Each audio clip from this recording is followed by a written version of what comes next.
দীর্ঘদিন ধরে টিভি নাটক ও ওটিটি কন্টেন্টে কাজ করছেন সাবিলা নূর, তাসনিয়া ফারিন ও সাদিয়া আইমান। এরই মধ্যে তারা নাম লিখিয়েছেন সিনেমায়। গত কোরবানির ঈদে সিনেমায় হাজির ছিলেন এই তিনজনই। এই তিন অভিনেত্রী সিনেমার ক্ষেত্রে কতটা সম্ভাবনাময়ী হয়ে উঠতে পেরেছেন অথবা কতটা সাফল্য পেয়েছেন, যদিও তাদের কেউ সিনেমার নায়িকা হিসেবে নিজেকে আলোচনায় আনতে পারেনি, তাহলে তাদের সিনেমার ভবিষ্যৎ আসলে কি? অভিনয় জগতে এক দশকেরও বেশি সময় ধরে বিচরণ করছেন সাবিলা নূর। টিভি নাটক, ওটিটি কন্টেন্ট নিয়েই দীর্ঘদিন ব্যস্ত ছিলেন। কুরবানির ঈদে সিনেমায় তার অভিষেক হয়। শাকিব খান অভিনীত তাণ্ডব দিয়ে বড় পর্দায় পথ চলা শুরু। শাকিব খান ছাড়া এই নায়িকার তেমন কোনো ভূমিকাই ছিল না। নায়িকা হিসেবে সিনেমায় তার ক্যারিয়ারের জন্য খুব একটা কার্যকরী ভূমিকা রাখবে বলে মনে করছেন না অনেকে। এদিকে এই সিনেমার পরবর্তী তার নতুন প্রজেক্ট কি, সেটা নিয়েও নিশ্চুপ তিনি।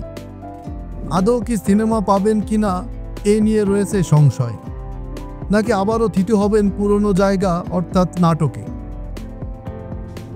নাটকের আরেক অভিনেত্রী তাসনিয়া ফারিন, তিনি এরই মধ্যে ঢাকা ও কলকাতা মিলিয়ে 3টি সিনেমায় অভিনয় করেছেন। তবে বাণিজ্যিক সিনেমায় এবারই প্রথম কাজ করেছেন। ইনসাফ নামের এই সিনেমাটি কুরবানির ঈদে দেশের প্রেক্ষাগৃহে মুক্তি পায়। এতে আরও কাজ করেছেন মোশাররফ করিম ও শরীফুল রাজ।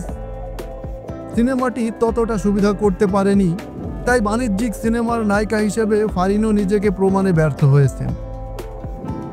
নাটক জগতের আরেক অভিনেত্রী সাদিয়া আইমান, ক্যারিয়ারে 2টি সিনেমায় অভিনয় করেছেন তিনি। তার প্রথম সিনেমা কাজল রেখা মুক্তি পায় গত বছর। সিনেমাটি অফ ট্র্যাকের, তবে এটি নিয়ে খুব একটা আলোচনায় আসতে পারেননি এই অভিনেত্রী। এদিকে গত ঈদে উৎসব নামে সাদিয়ার 2য় সিনেমা মুক্তি পায়। এটি ঈদের আলোচিত একটি সিনেমা, তবে এতে সাদিয়া আলাদাভাবে নিজেকে আলোচনায় নিয়ে আসতে পারেনি।